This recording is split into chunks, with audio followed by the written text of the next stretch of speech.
수요일 이 저녁에 우리가 봐야 될 하나님의 말씀은 야고보서입니다. 야고보서 2장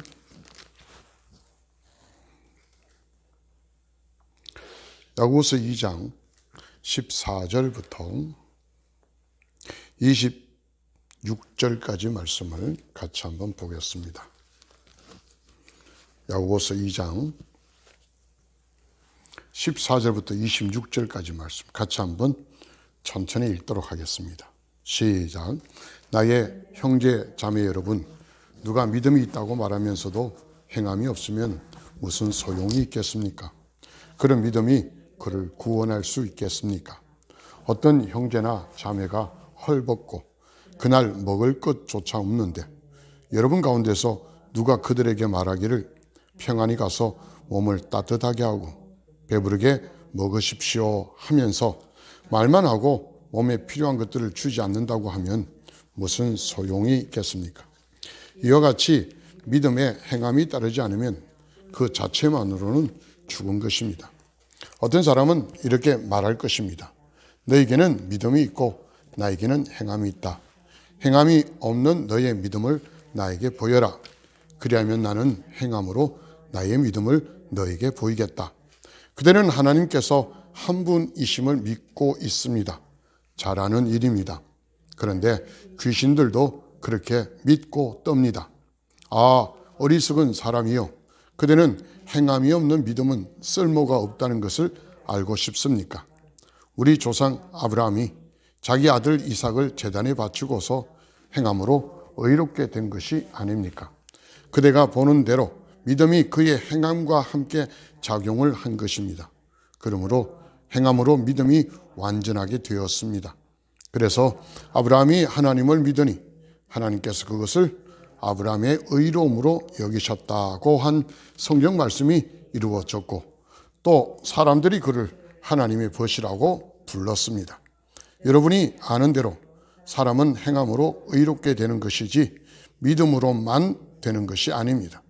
창녀 라합도 정탐꾼을 접대하여 다른 길로 내보내어서 행함으로 의롭게 된 것이 아닙니까?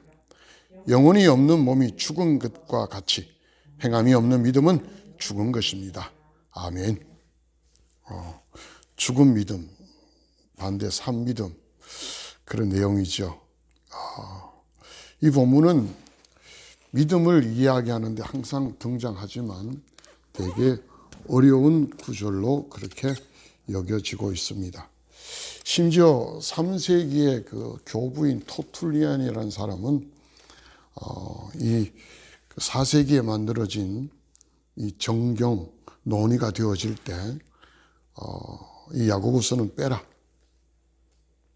정경에서 빼라 이렇게 주장했고 16세기 1517년에 종교개혁을 일으켰던 마르틴 루터조차도 이 야고보서의 정경성을 부인하고 심지어는 이 야고보서는 지푸라기 서신이다 이렇게 말할 정도입니다. 물론 그가 노년에는 이 야고보서의 어떤 가치를 인정해서 많이 인용하기도 합니다.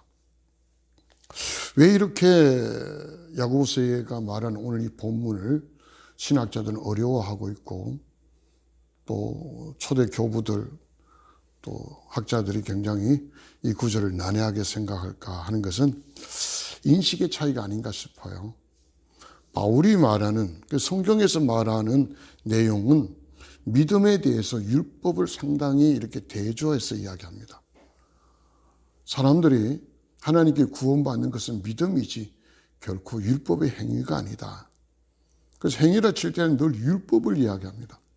그래서 성경은 믿음과 율법의 행위 이렇게 대조적으로 놓고 말하고 그래서 우리가 의롭게 된다는 것, 우리가 구원받는 것은 율법의 행위가 아니라 믿음이다 이렇게 말하고 있습니다. 근데 야고보서에 오면은 이 야고보는 뭐라고 이야기하냐면은 믿음에다가 행위가 플러스 돼야 성경이 말하는 완전한 믿음이다 그렇게 주장합니다. 저는 결론적으로 말하다 보면은 성경에서 또 바울이 말하고 있는 믿음과 야고보서에서 말하는 믿음은 다른 게 아니라 관점의 차이다. 저는 그렇게 결론적으로 말씀을 드리고 싶습니다. 관점의 차이라는 게 뭐냐는 거죠.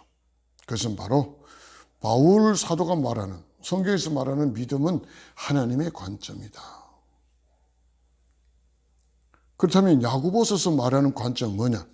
그건 우리 사람들의 관점이라는 거죠. 그래서 오늘 보면은 너희가 믿음을 나에게 좀 보여줘라. 나는 내 믿음을 너에게 보여주겠다. 뭐 이런 관점이에요. 하나님께 하는 이야기가 아니잖아요.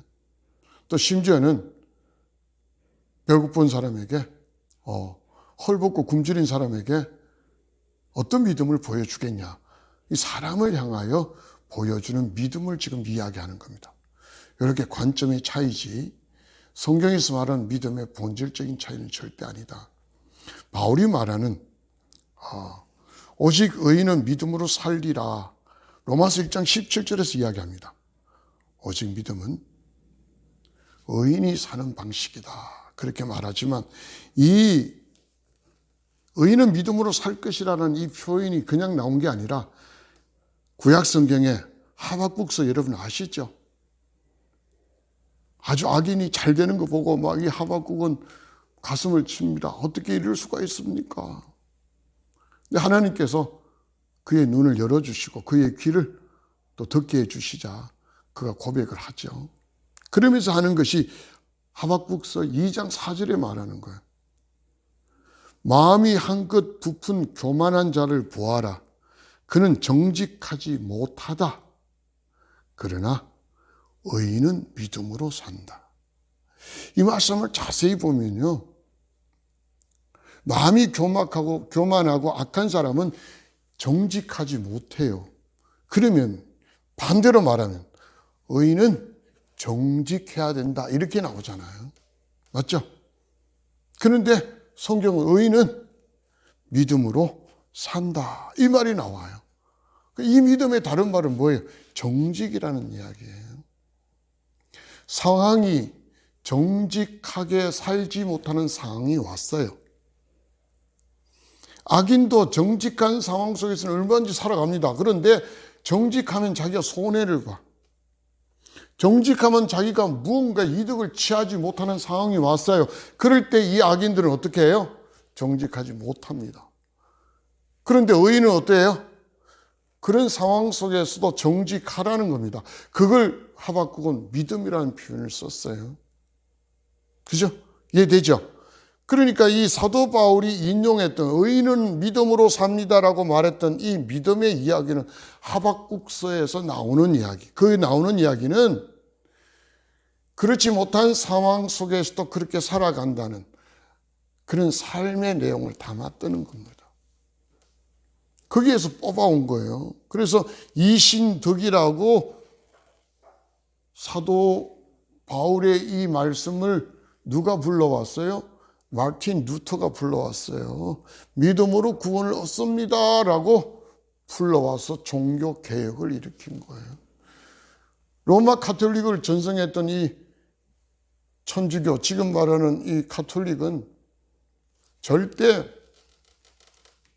믿음으로 구원받는 교리가 아니에요.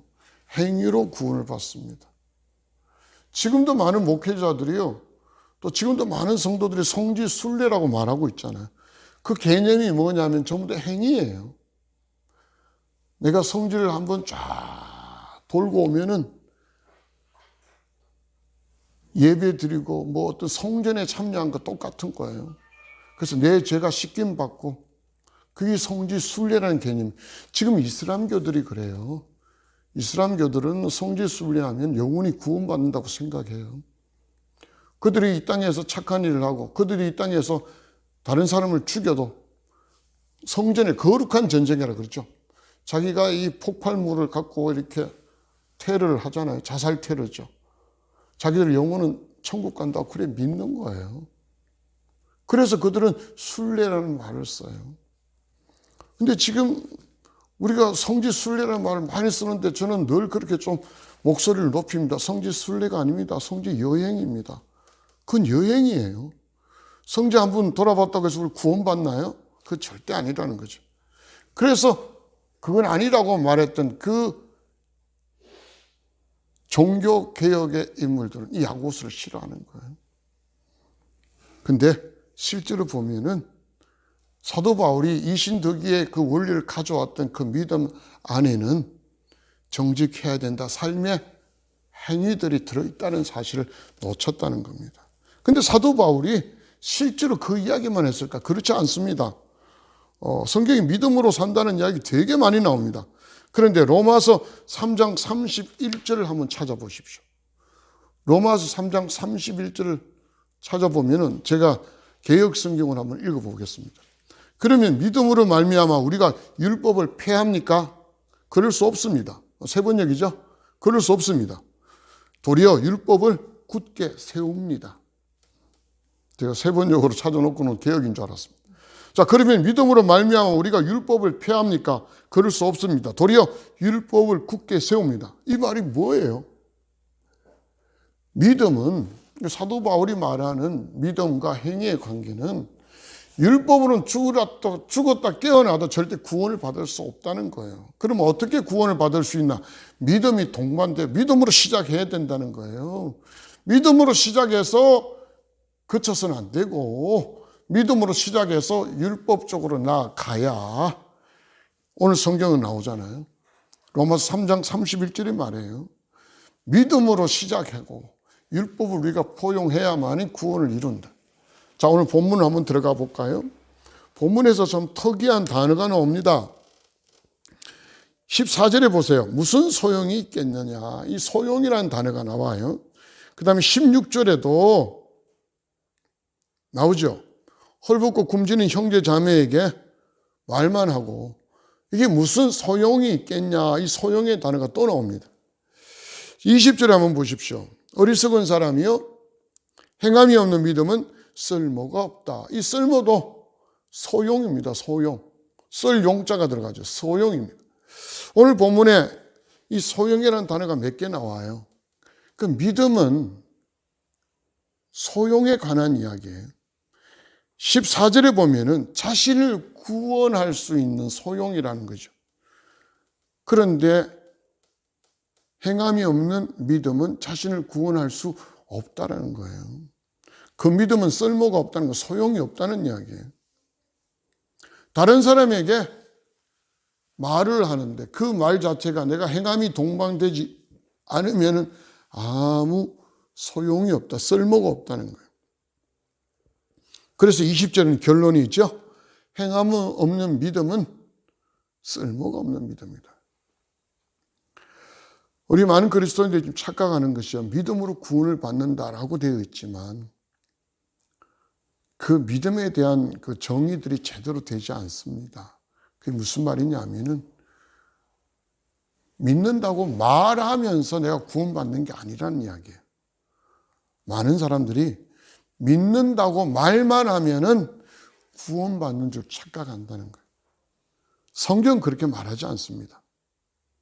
성경은 믿어야 구원받는다는 거예요.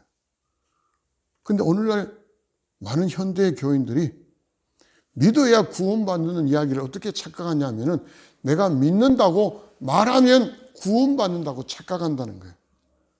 이해되죠? 믿는다고 말하는 거하고 믿는다고는 완전히 차이 난다는 거예요. 믿는다고 말하는 거는 내 삶이 동반 안 돼요. 내 신앙의 고백과 내 삶이 일치가 안 된다는 거. 말만 하는 거지. 그러나 믿으면 구원받는다. 믿으면 구원받는 말은 그 믿음은 내 삶하고 일치가 되어지는, 아니 적어도 그렇게 만들어가는 삶의 과정들이 보여져야 된다는 거예요. 악한 행동들을 하면서 교회 안에서 보십시오. 불륜을 행하면서 버젓이 안에 예배 드리는 삶이 그 사람이 과연, 제가 목회자지만 솔직히 말합니다. 구원의 가능은 하나님의 권세에 속해 있어요. 그 사람이 구원받는다, 구원 못 받는다는 제가 감히 말할 수 있는 수준은 아닙니다. 그러나 적어도 성경에 말하는 건 그 현재의 시점이에요. 물론 그 사람이, 악한 사람이 회개하고 하나님 앞에 진정으로 믿음으로 나가면 구원이 있을 겁니다. 그러나 현재의 시점에서는 저는 구원이 없다고 생각해요. 버젓이 불륜을 저지르고 버젓이 죄악 위에 있으면서도 시침이 되고 와서 하나님께 예배드리고 믿는다고 고백하는 사람에게 구원이 있냐? 저는 그 시점에서는 구원이 없다고 생각합니다. 그러나 그가 회개하고 그것은 또 다른 문제니까요. 그런데 우리는 그 안에 있는 내용들을 지워버리고 내가 믿는다고 말하고 교회를 다니고 예배를 드리면 구원이 있다고 착각한다는 거예요. 모든 예배자 여러분, 이 착각에서 벗어나야 됩니다. 절대 구원 없습니다. 성경이 그렇게 분명히 말합니다. 자신을 구원을 할 수 있는 믿음이 아닐 뿐더러 다른 사람에게도 절대 유익을 줄 수 없는 믿음이라는 거죠. 우리 성경에서 구원, 우리들에겐 구원이지만 성경이 전체에 말하면 사랑의 이야기입니다. 하나님을 사랑하고 내 이웃을 사랑하라. 사랑의 이야기예요. 근데 내 믿음이 동반되지 않으면 이 사랑은 절대 실현되지 않습니다. 내가 믿습니다라고 말만 하는 사람들은 내가 사랑이 있습니다고 말만 하는 거예요. 하나님을 사랑한다 하지만 말만 하는 거예요. 예배 드린다 하지만 예배 드리는 채만 하는 거예요. 껍데기만 씌운다는 거예요. 이웃을 사랑한다고 말은 하지만 그 말만 하는 거예요. 실제로 그들에게 어떤 유익을 줄 수 있는 어떤 배품이 하나도 없다는 이야기입니다. 이게 거짓인 믿음이죠. 자기도 구원 못 받습니다. 다른 사람에게도 절대 유익이 없다는 거죠. 그래서 오늘 성경은 무슨 소용이 있겠느냐, 쓸모가 없다, 3번에 걸쳐서 이야기하고 있습니다. 자, 그리고 오늘 결론적으로 성경이 이야기하는 것은 믿음이라는 게 뭐냐, 행함이 동반되지 않으면 믿음은 완성되지 않는다. 그래서 행함은 믿음을 완전하게 만든다. 그걸 마지막 26절에서는 산 믿음이다 그렇게 말합니다. 사람도요, 죽은 사람과 산 사람을 구별할 때 살아있는 사람은 뭐냐? 영혼이 있다. 그럼 죽은 사람은 뭐냐? 영혼이 없다. 우리는 죽은 사람이라 그냥 사체 또는 시체 뭐 이렇게 말합니다. 또는 시신 이렇게 표현을 합니다. 혼이 없다는 이야기예요. 그런데 죽은 믿음을 가진 사람이 많다. 다시 말하면 껍데기죠. 믿는다는 껍데기 형식만 가지고 신앙생활하는 사람에게 이 야고보서의 오늘 본문은 되게 충격이 와야 됩니다. 쇼크가 와야 돼요. 자, 한번 보십시다. 얼마 전에 그 정인이 양 부모에 대해서 그 결심 공판에서 검찰이 구형을 합니다. 정인이 양모 장 씨에게는 사형을 구형했고 양부인 안 씨에게는 7년 6개월과 그 다음에 아동 청소년에 관하여 이렇게 연결되어 있는 직장에 10년간 취업을 금한다. 이렇게 구형을 했습니다. 한 1개월 정도 뒤에 이제 선고 공판이 나올 거라고 추측을 하는데, 근데 검찰에서는 그렇게 구형을 합니다. 정인이가 누구한테 죽었어요? 양 부모에게 죽었습니다. 그 정인이 변호인이 결심 공판에서 변론을 할 때 뭘 제출했냐면은 그 양모 장 씨의 그 일기장을 제출합니다. 그 일기장에는 감사일기입니다. 오늘 우리 둘째가 오는 날인데 하루 일찍 와서 감사합니다. 둘째가 요즘 되게 성질이 사나웠는데 말 잘 들어서 감사합니다. 오늘 진상을 부렸는데 잘 이렇게 고치게 해서 감사합니다. 뭐 이런 내용들. 사람들이 보고는 이 감사일기냐? 이건 학대일기에 가깝다. 뭐 그런 이야기를 합니다. 자요, 감사일기라고 칩시다. 근데 감사일기를 적은 결과가 뭐예요? 그의 양녀인 정인을 죽게 만들었다면 그 감사가 무슨 소용이 있어요? 오늘 보면 그대로잖아요. 자, 제가 얼마 전에 서연이에 대해서도 설교한 적이 있습니다. 지금도 말씀을 준비하면서 서연이가 맞았던 그 몰골도 보니까 너무 소름 끼쳐요. 아니, 어떤 깡패한테 맞아도 그렇게 맞을 수가 있을까요? 눈하고 텅텅 부어. 그 어린아이가. 어린 여자아이잖아요. 누구한테 그렇게 학대받다 죽었어요. 그 사인이요, 우리는 익사인 줄 알았는데 다발성 장기 쇼크와 입사입니다. 제가 추측을 해봤어요. 왜 이렇게 부검 결과가 그렇게 나왔을까? 사인이 2개잖아요. 익사라면 폐에 물이 가득 차야 돼요. 죽은 사람을 물에 던지면요, 폐에 물이 안 찹니다. 죽으면 호흡을 안 하니까.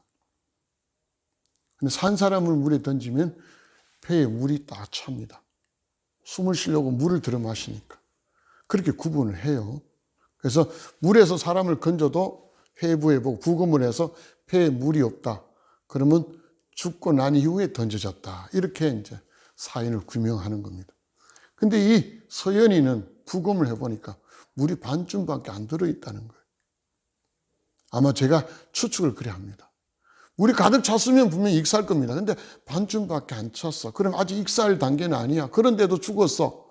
보니까 온몸에 장기들이 갈비뼈도 부러지고 온몸에 장기들이 다 고장이 나가지고 상처를 입어서 쇼크가 왔다. 그렇게 아마 이야기한 것 같아요. 그렇게 맞아서 학대받아서 죽은 그 서연이 누구에게 죽었어요? 바로 이모와 이모부입니다.